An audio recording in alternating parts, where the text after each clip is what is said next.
All motivation podcasts are strictly based on opinion. Any facts given should and will be backed up by a source. If a source is not given, then it should not be taken otherwise.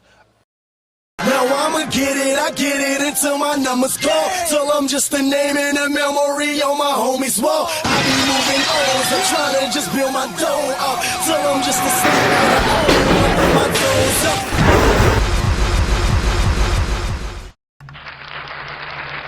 Welcome to the newest episode of Motivation Inspired. I am the host, Curtis Moore, aka Curly Mo, or of course you can call me Mo.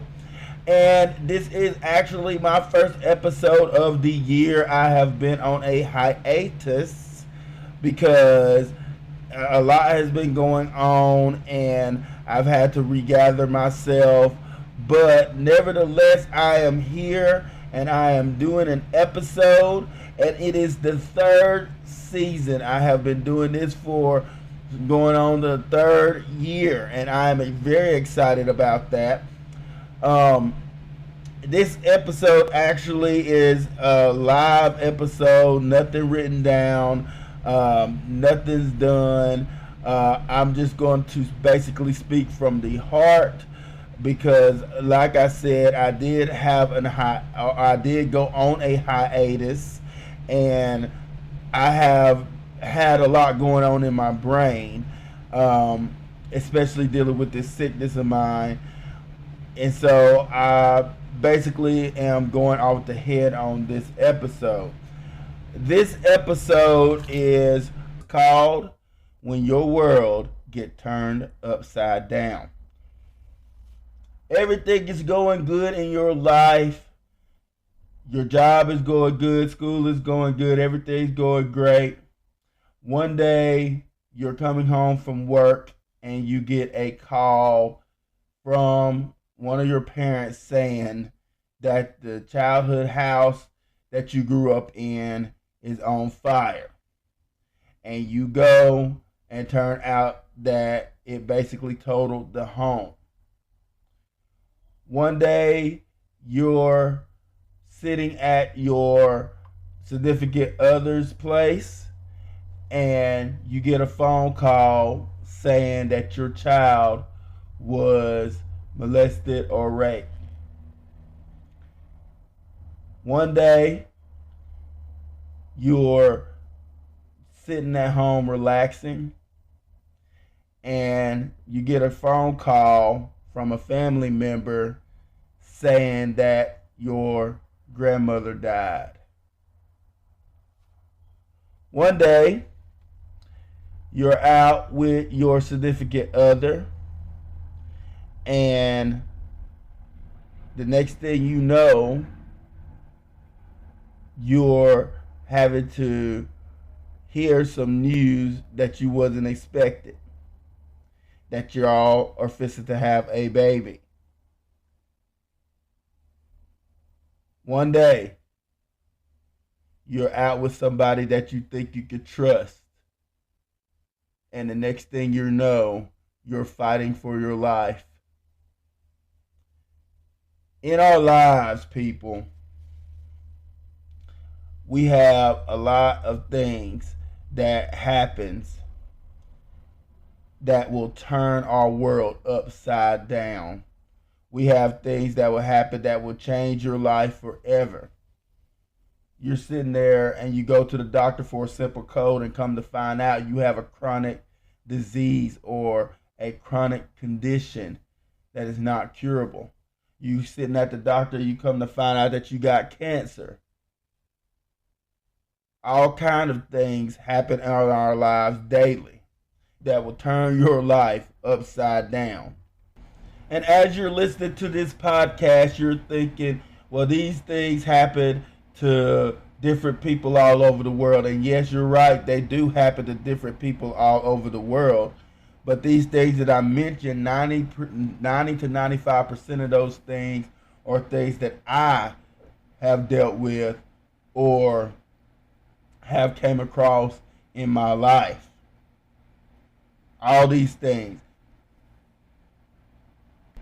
And then you sit back and you see these things happening to other people. And of course, you give your sympathy and you have your empathy for those people because you think those things can never happen to me. You don't think that majority of these things can happen to you or people that you know in your life because you live in an area where there's hardly any crime, or you live around people that's going to protect you, or you've never had it happen before. You never had a tornado hit your town. You never had your house on fire. You never had a predator come after any of your family members. You never had that. And then one day you get blown out of the water because you're actually living those things. And then you're the one that's sitting on the end, or you're the one that's on the end of getting sympathy, or people giving their sympathy and their empathy for things. And you're the one that the people is talking about, well, if that had to happen. People come up with their own theories, and I know because I've been on both ends. People come up with their own theories of how and why things happen. Well, they never would have gotten sick if they had well, that never would have happened to their kid or their family member if they had well, if they had did this, then their house would be on fire. Or if they had done this, they still would have their grandmother. You have that going on, and the true nature of people come out when tragedy hits. The true nature of people come out when tragedy hits. And I'm not talking about in your face right away, because you go through these stages, or these people go through these stages. When it first happens, they come to you and they act so loving and sympathetic and things, and they do that for a while in your face. But eventually those times will fade away, and the true nature of people will come out. The true nature of people will come out. I could tell stories for days about the true nature of people that really care for you. And like I said, I've been on both ends. I've been that type of person. Let's just be real. I have been that type of person that when tragedy hits somebody I know, I come and give my sympathies and things and everything, because it's the initial thing you want to do starting off. And then eventually you just kind of back off because you know that they're going through it. Then you start coming up with theories of why certain things happen. Yes, I have been on that end. But we really shouldn't do that, but we do. As human beings, we do that thing, and we don't realize that just as much as we're on this end of watching somebody go through this stuff, it's never nothing like when we actually go through something. Now, I said this year I wasn't going to step on any eggshells, and that I was going to just basically come from realness. So I'm going to come from realness starting today.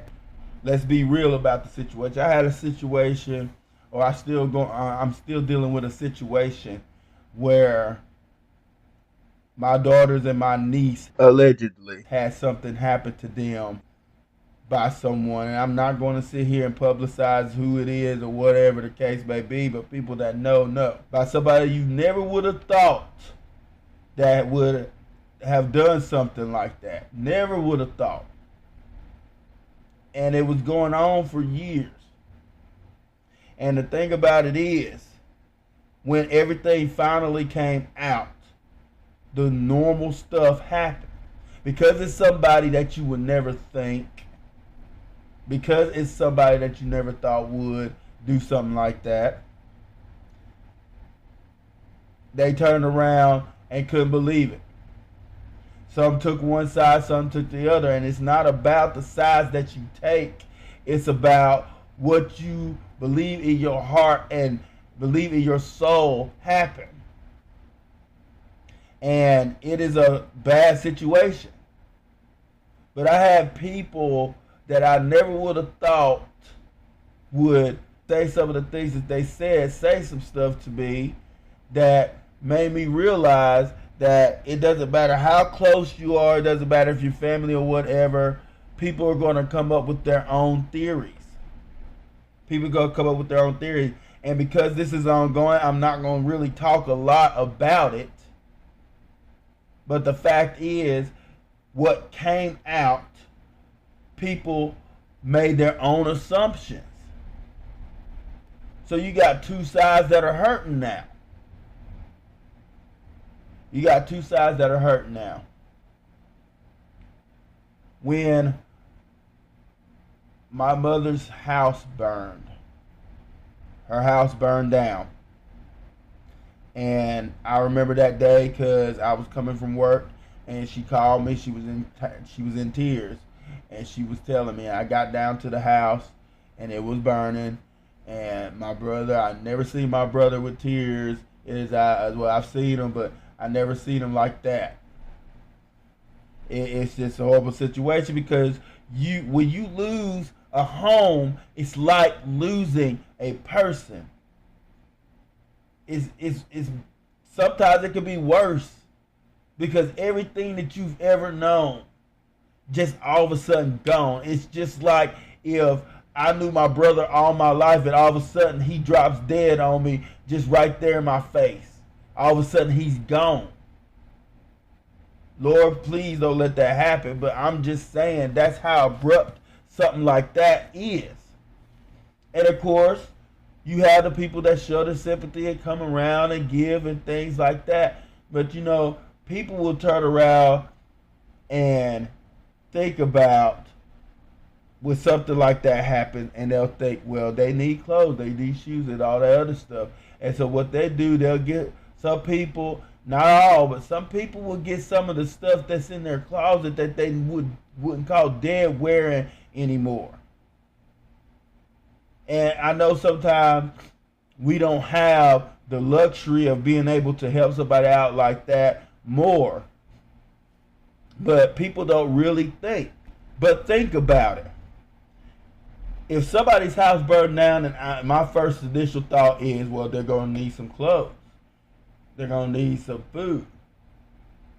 So if I'm thinking that, guess what? Everybody else is thinking that. So, and I had to check myself on that too, because years before that, my granny's house burned down. And I come running in talking about, well, if anybody needs some clothes to wear and stuff, I got some and stuff like that. And I wasn't thinking, you know, why would somebody wear some stuff that I wouldn't wear? Or I quit wearing? But people try to be nice and sympathetic, but it's, you know, and they mean well. People mean well. But we really don't think until it happens to us. Now, they're sitting back thinking, you know, my family sit back thinking, look at all this stuff and like, really? You would really send me this crap? This stained up shirt, bombs all on it, smells like it's been in the closet for 15 years. We don't think about that kind of stuff.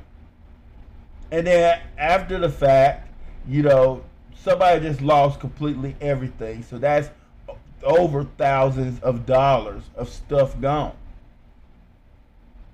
And then they got to turn around and find a way to rebuild and do this and that, and it costs money. You know, nowadays it costs almost $600, $700, $800 just to get some lights cut on, and to get that stuff hooked up and everything. It costs so much. I didn't realize how much it done went up to that. Things done went up to have things done. Water and pipes and stuff ran, and the house itself and stuff, and electricity ran and stuff like that. It's so much stuff, and then you have to have so much stuff. Papers with deeds and all this other stuff. It's so much. So you're thinking, I just lost the house and I have to get all this stuff. But, you know, the people don't care because that's their job. It is crazy. But we don't think about that kind of stuff until we're in that situation. We don't think about that kind of stuff until we're in that situation. And thank God, God is so good because he allowed my mama majority of, I would say about 90 to 95% of stuff in that house. Well, I say 90. I say 90% of things in that house was stuff that people had got my mother. Had got it. And there's some that, of course, she had to put some money on and stuff like that. But people did give and helped her out. She got a beautiful home now. Very beautiful home. So we don't think about that. And then our world gets flipped upside down. Think about how it feels when you just like if a tornado hit a town. It hit our town. Every day driving past Piggly Wiggly, every day driving past Walmart, every day driving past the gas station that you see, the homes that you see, that you have doing it every day for years. Not thinking that one of these days that could be blown out of the water. Just like the house could be blown out of the water. Here it is, it's been a couple of years since my mama's house burned, and I'm still getting used to it. Still getting used to it. But we don't think about that kind of stuff. We don't think about that kind of stuff. My life has been turned upside down immensely. It has been turned upside down immensely. You know, going through a divorce, that's something that will turn your life upside down. I went through it, and now I have a family friend, and I see him as a brother to me. He's going through it. You think a divorce, like I said in my podcast before, a divorce is not no simple breakup. People think it's just a simple breakup. It is not no simple breakup. It weighs on you spiritually and mentally. It weighs on you in ways that you would never think it would.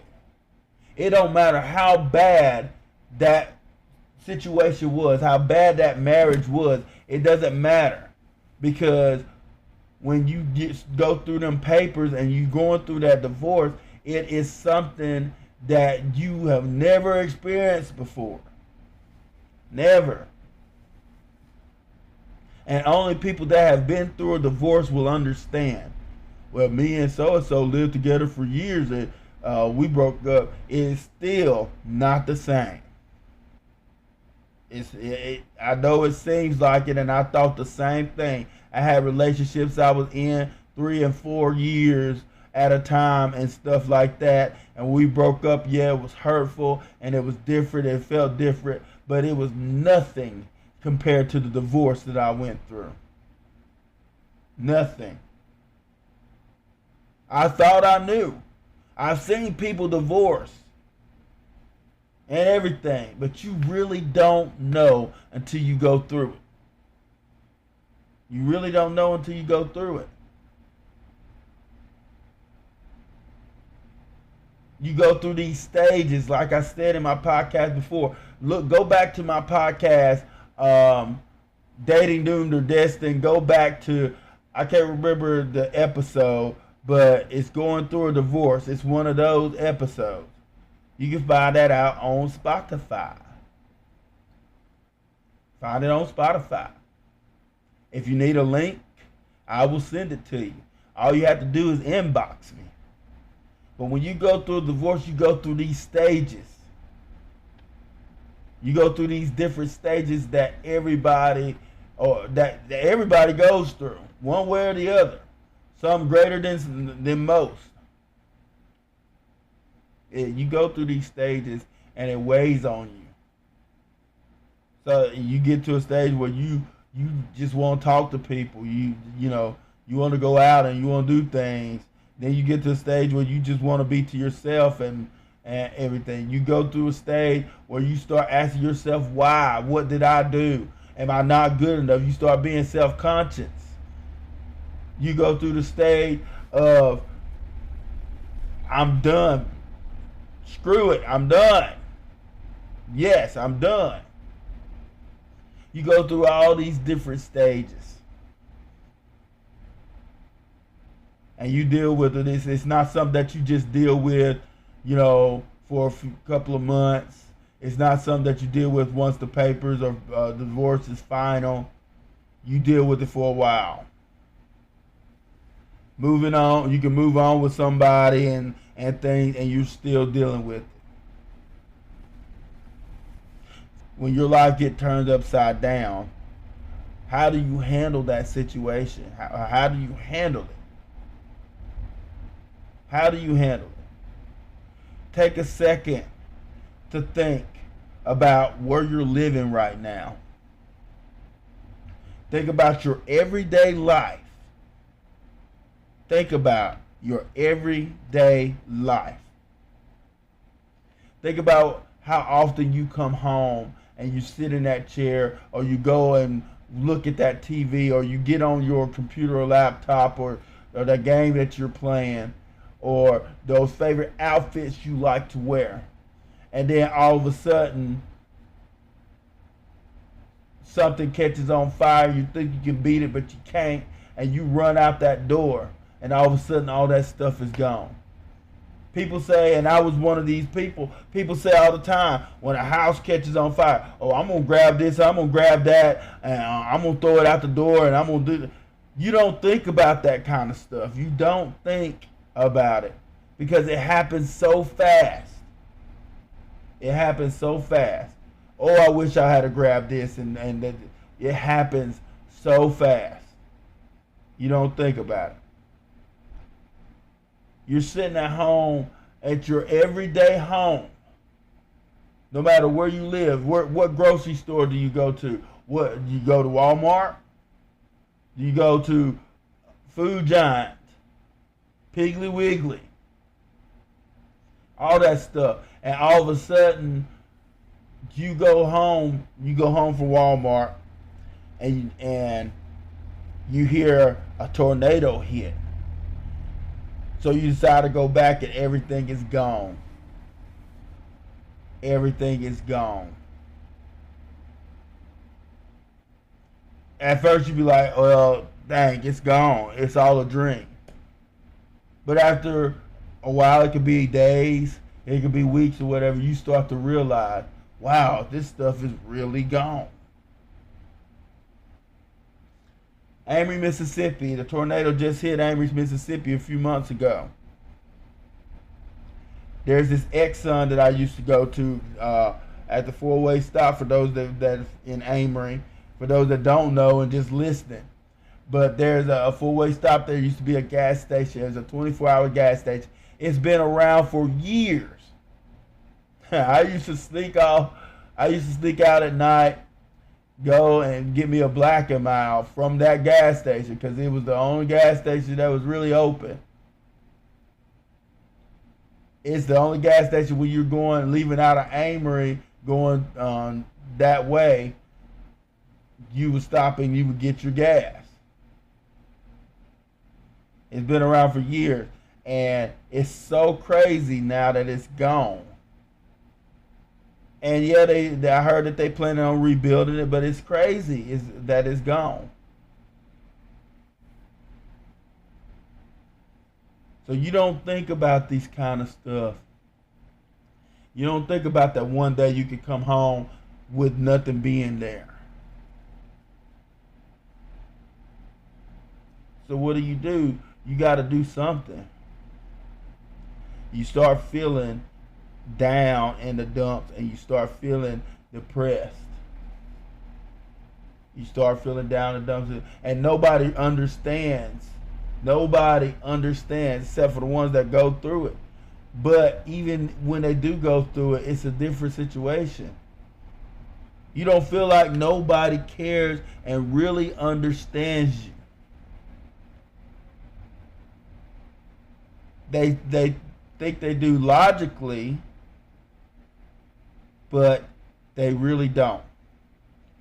I'm going to take a break, and when I come back, I'm going to start getting deep into what turned my world upside down. So we'll be back in a moment.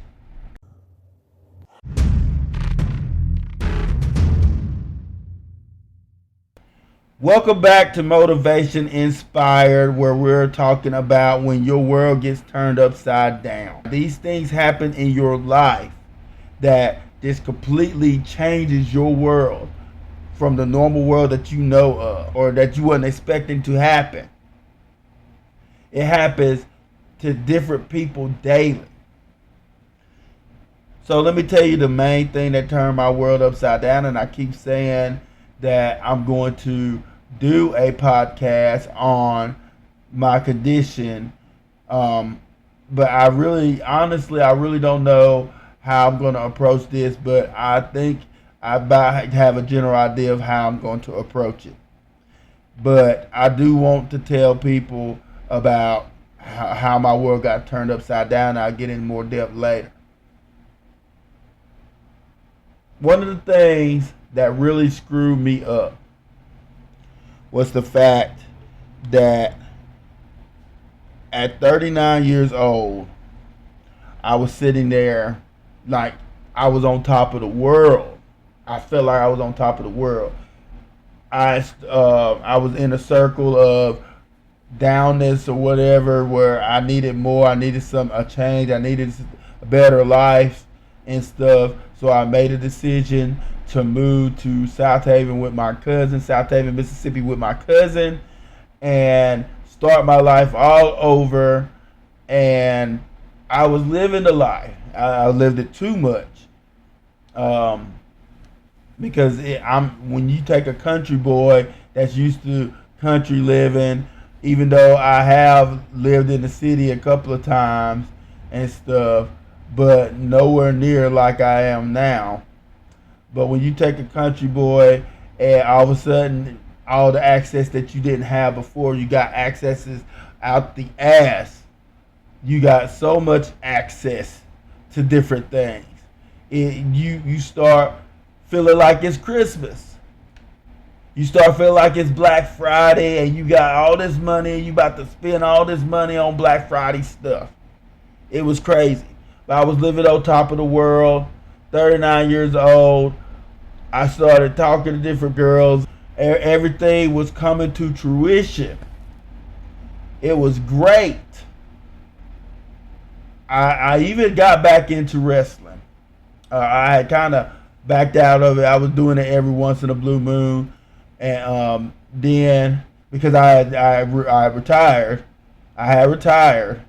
and I kind of backed off of it, but then I didn't never completely leave it. And then all of a sudden, I get offered an opportunity. And so I said, well, if I'm going to do this, I'm going to do this full force. I'm going to get focused, and I'm going to go for the championship. And when I get the championship, I'm just going to do all this stuff.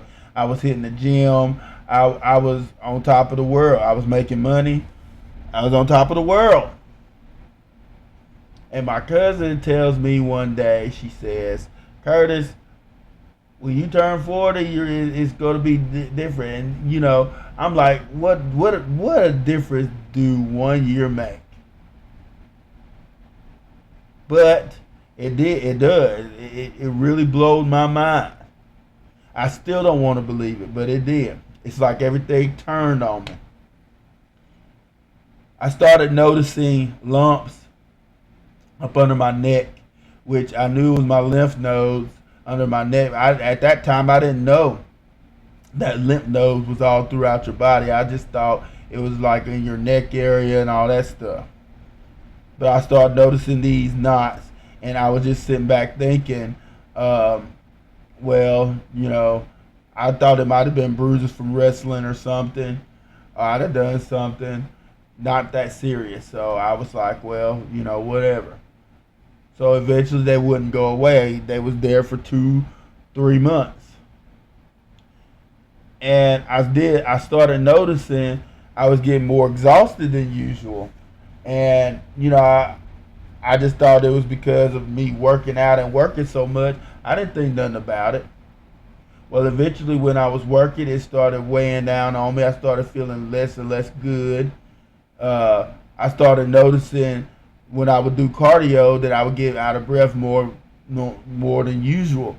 And my cousin was like, well, it's just that you're out of shape. And I thought the same thing. I thought I was just out of shape.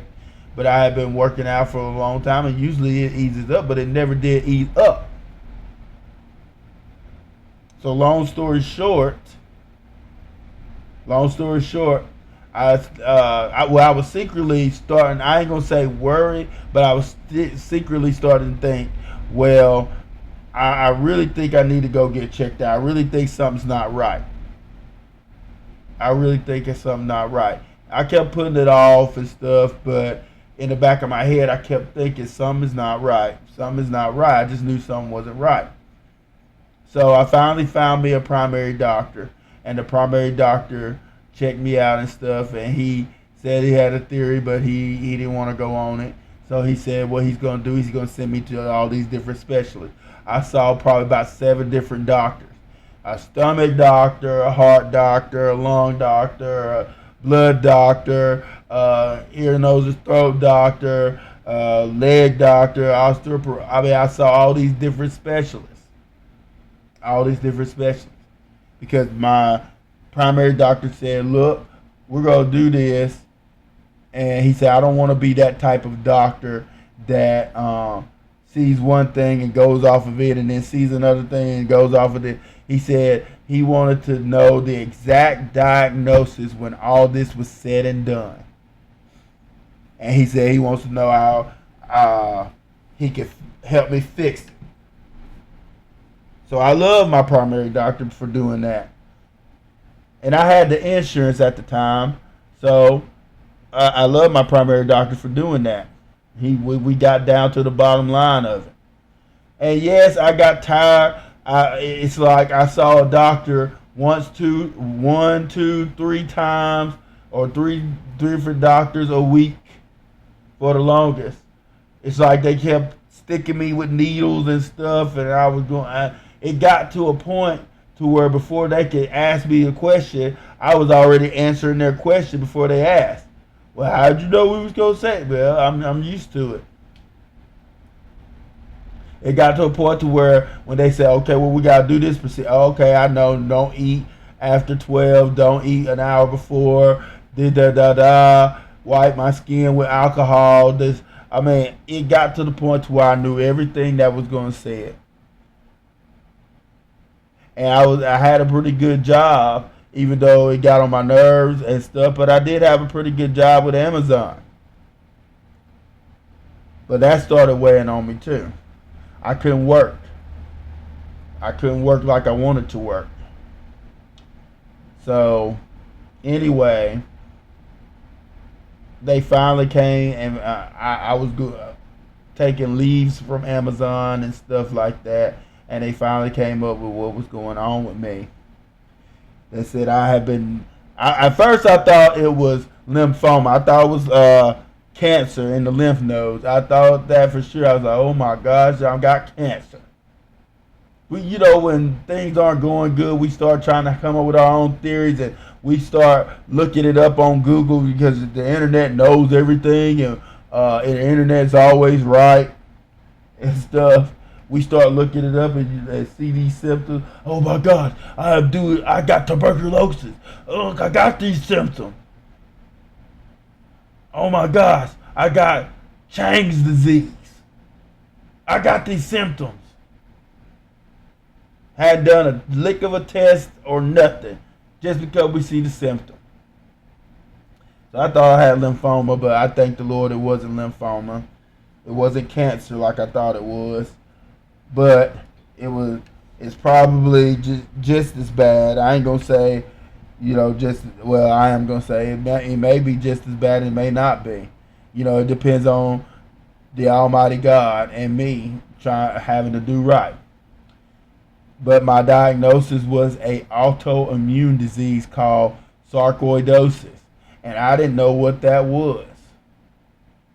I found out that Bernie Mac died from it.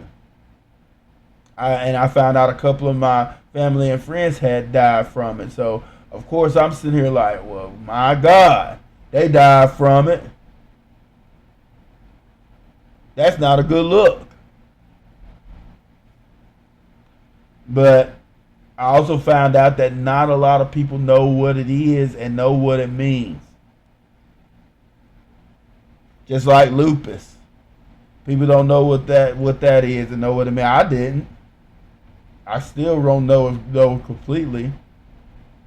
But after doing some research on sarcoidosis, I found out that it is something that I've lived with for a while, and I really start seeing the symptoms up until now, or I really notice, because the symptoms start out so small. It's minor symptom, fatigue, being tired all the time. A lot of those times that I thought I was just unbelievably tired, I'm sitting here thinking that it's because I'm working 2 or 3 jobs, or I'm on the run all the time and on the move all the time. Which, I mean, that is part of it. Don't get me wrong. I'm not blaming it on the sarcoid. But I'm thinking that I'm tired all the time because of that. It is not that. I'm thinking when I was having these eye pusses in my eyes and stuff like that, when the tornado that hit Smithville the first year, years ago, I'm thinking that that's just some kind of condition I have with my eye, and it turns out it's part of my sarcoidosis. I'm sitting here thinking every now and then when my lymph node on my right neck would pop up and then it would go away, oh, that's just sinus. It's because I have sinus issues and my lymph nodes is overworking. But that was part of sarcoidosis. I didn't really start noticing until it started affecting my lungs. That's why I started noticing, and I started affecting my lungs at the age of 39. I didn't realize it. And there was something that happened with me before I moved to South Haven. I had went home and went to bed one night, and I got woken up with this very, very sharp pain in my stomach, a pain that I wouldn't even wish on my worst enemy. It was a horrible pain. Felt like somebody was taking a knife and stabbing me constantly in and out of my stomach. It wasn't gas or nothing like that. It was so bad that I couldn't go to sleep. I'm a type of person, I don't really like to go to the hospital unless I just necessarily have to, and I wait till the very last minute. But the pain was so bad that I didn't even wait till the last minute. Well, I kind of waited because it was hurting, and I thought it was really bad. I thought it was really bad acid reflux. So I got some Tums, and I took those Tums. Well, those Tums turned around and made me throw up. So I know y'all don't want to hear this, but I was puking in the garbage can and sitting on the toilet shooting from both ends for about 10 minutes. Yeah, it was bad. And it made me feel better. So I was like, oh, well, I'm going back to bed. About 5 minutes later, same pain again, same thing again. I was in so much pain, I got in my truck and I was driving to the hospital in pain. When I walked in and I was talking to the nurse about, when you come in and you register, she looked at me and she said, "You're in a lot of pain." She could tell I was in a lot of pain. But they turned around and they started giving me stuff and started treating me and everything. And they never really just told me what it was. They never really told me what it was. They gave me a diagnosis, of course. It was like, oh, well, it's probably just like real bad acid reflux or something like that. But the diagnosis, I didn't even know the diagnosis until I went to a hematologist. And the hematologist looked at my history. And come to find out, they had put in the report that lymph nodes in my stomach and intestines were really bad inflamed. He told me that. He said, you had an incident with lymph nodes not too long ago. And I was like, what do you mean?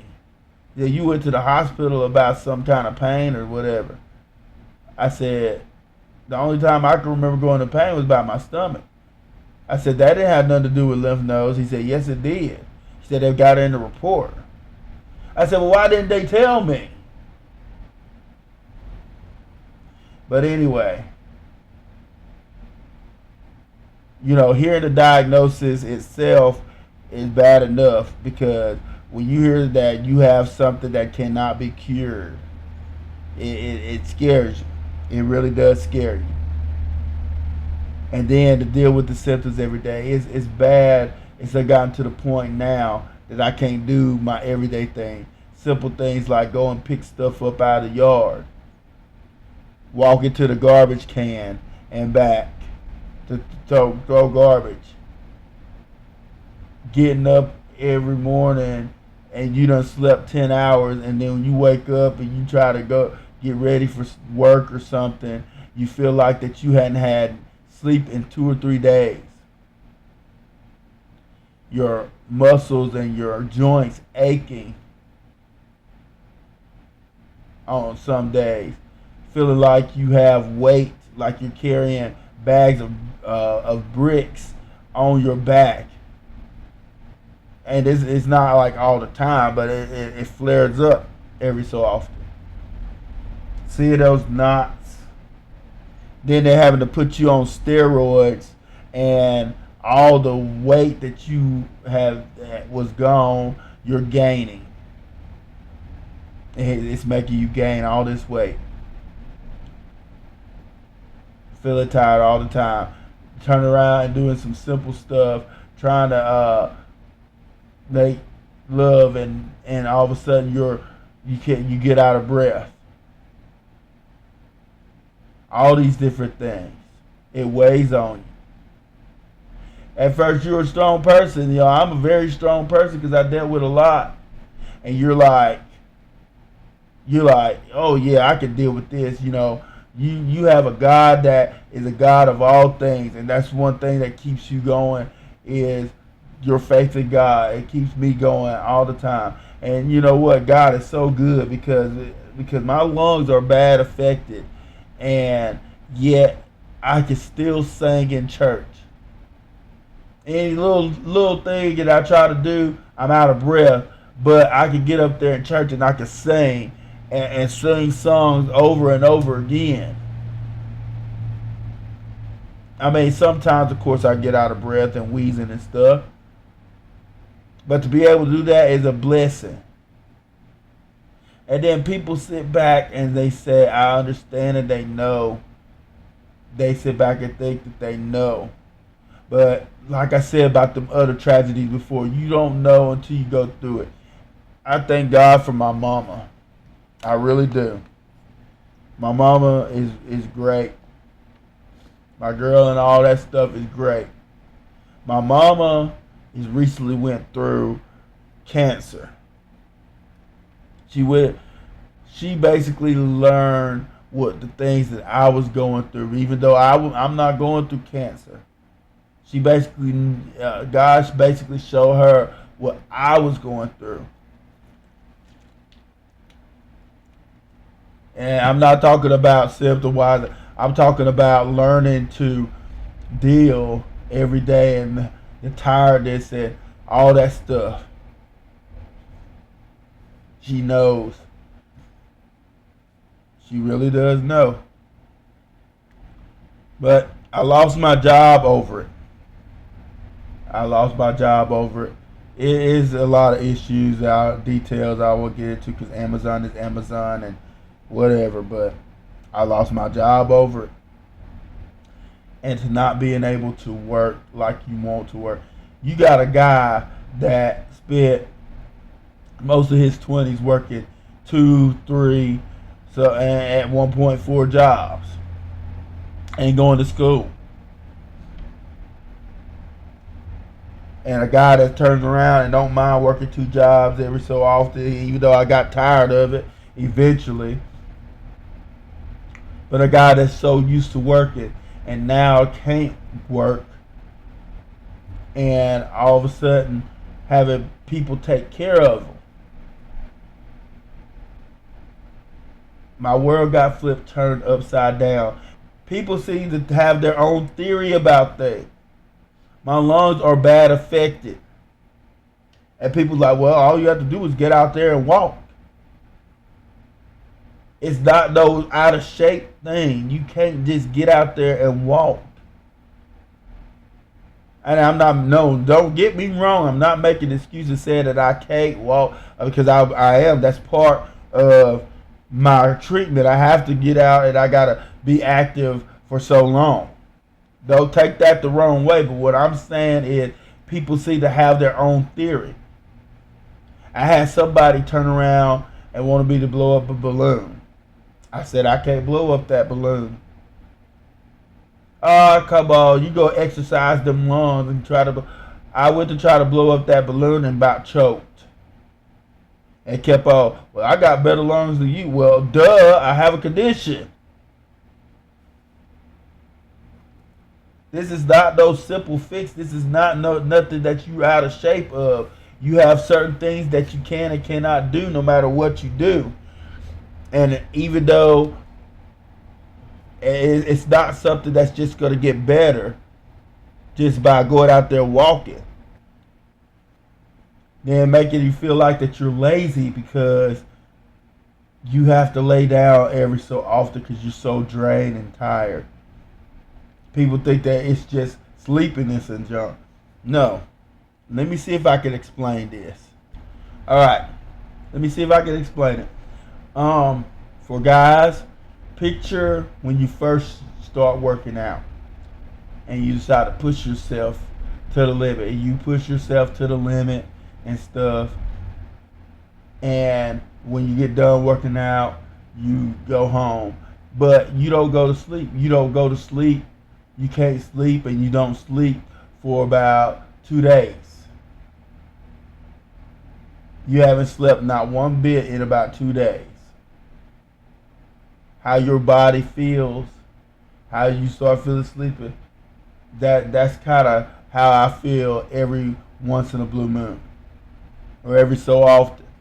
Some days it hits harder than that. Ladies, when you sit there and you drunk all night and you done danced all night and stuff like that, but you never go to sleep, you stay up to about 2 or 3 days. That and how your body feels. That's how I feel. When you run a marathon and you come before you get into shape and you running a marathon and you running and stuff like that, and you're so out of breath that you can't do anything about it. That's how I feel. Some days you feel like that you got the flu. You feel like, well, the body aching part is what I mean. The body aching part, the drainage, where you feel weak and you can't really move like that. That's how I feel every so often. And this stuff comes and goes. And it can hit me all of a sudden. Because what's happening is your blood cells are fighting off not only the bad stuff, but it's fighting against you. The good stuff in you. And it's constantly fighting. So you're just all of a sudden just fatigued. I sat there, was driving and driving a pretty good distance, probably about an hour away, and all of a sudden I felt really, it just all of a sudden, I felt like I couldn't keep my eyes open. And I had to fight that. I had to fight that. To be able to try to bend up and pick up stuff and clean up, and then all of a sudden you cannot catch your breath because it felt like that you done ran about 3 miles non-stop if you're out of shape. Asthma and all that stuff. Picking up a child and carrying a child from your car to inside the house, and all of a sudden you can't breathe. You have to sit down and try to catch your breath. These things.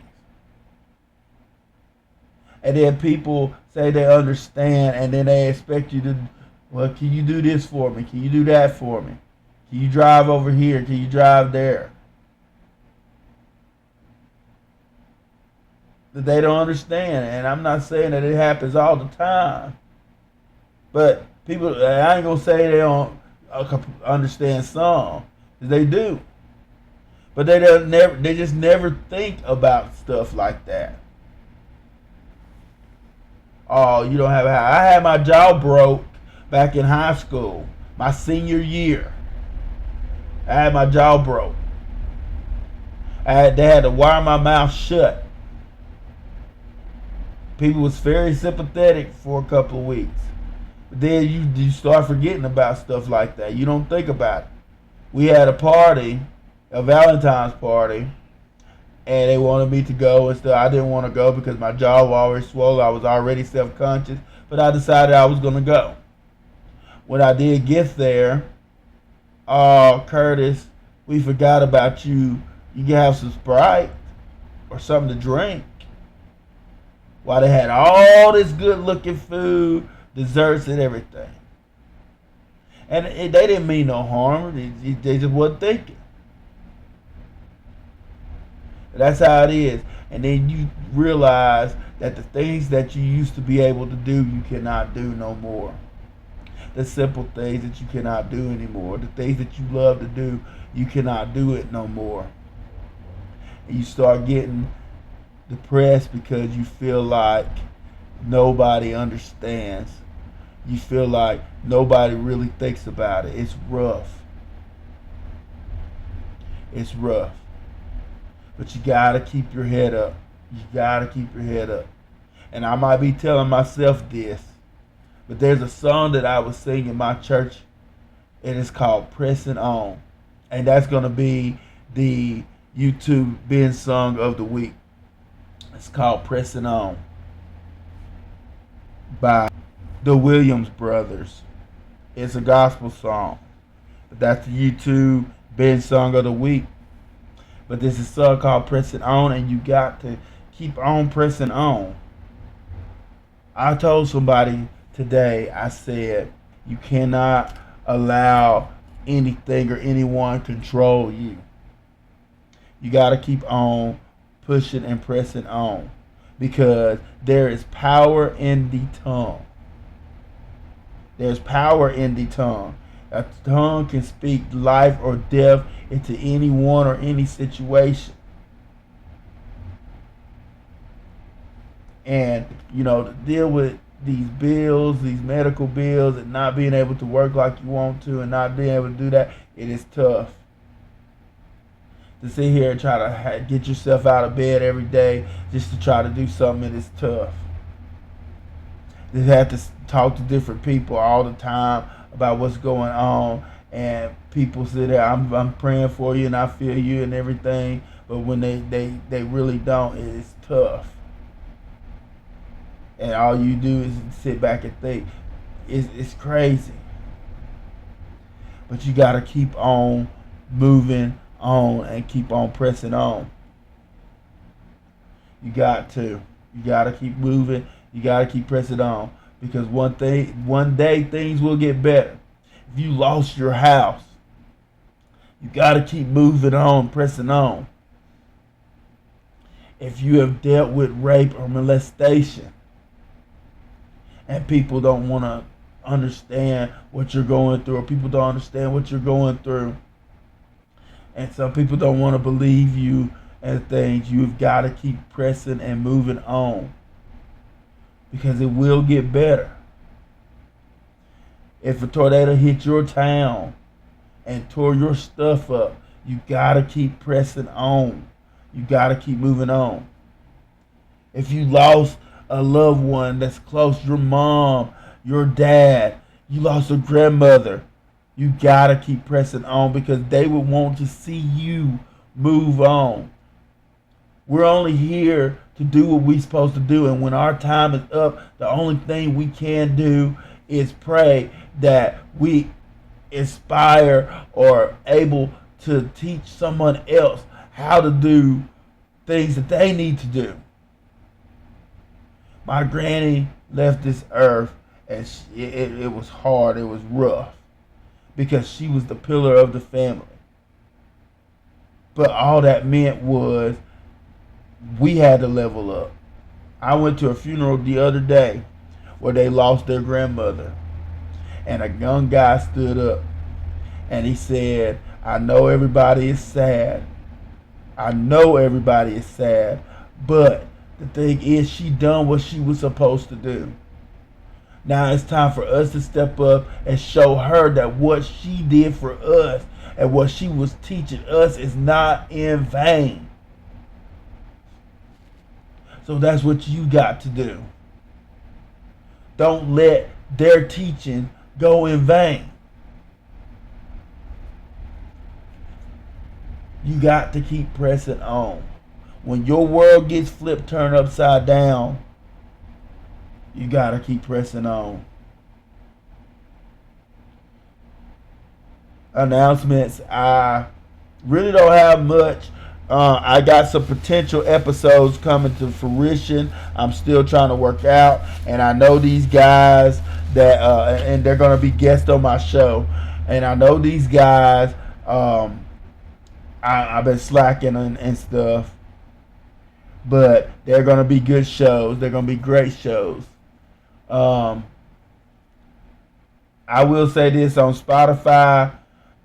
They're changing the platform on my podcast. That's another reason why I kind of backed off and trying to regroup, is because I'm trying to venture by June. Spotify for podcasters is not going to be active like that anymore. So I'm trying to, it really threw me off. It really threw me off. But nevertheless, it could be a better situation for me, because I'm really thinking about posting to my YouTube and start doing my podcast for my YouTube. So, like I said, I'm still working those things out, and I will get it worked out real soon. And once I have been under the weather because of my condition, I'm just going to be real with you. My condition, it hit an acute mode, which basically what it means is it started hitting me harder and faster. And they're going to have to redo different treatments. So I have not been feeling the best the past month or so. But nevertheless, we're going to move forward. I'm going to try to start back getting my podcast going.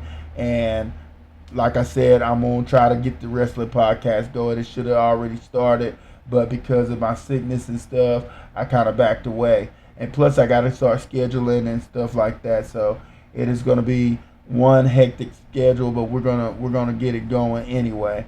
I told you my YouTube Ben song of the month, or of this podcast, is "Pressing On" by the Williams Brothers.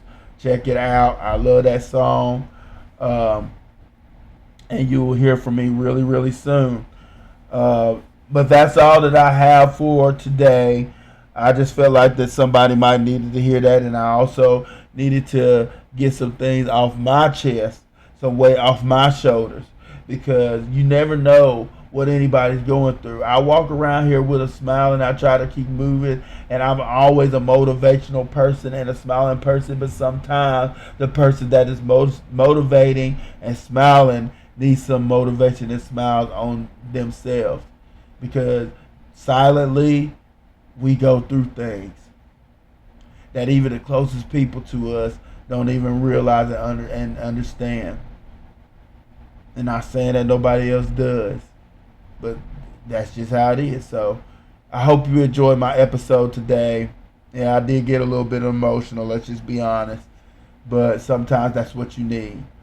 I love each and every one of my fans, and I hope y'all continue to follow me on Motivation Inspired. And I hope I continue to motivate and inspire your life one more time.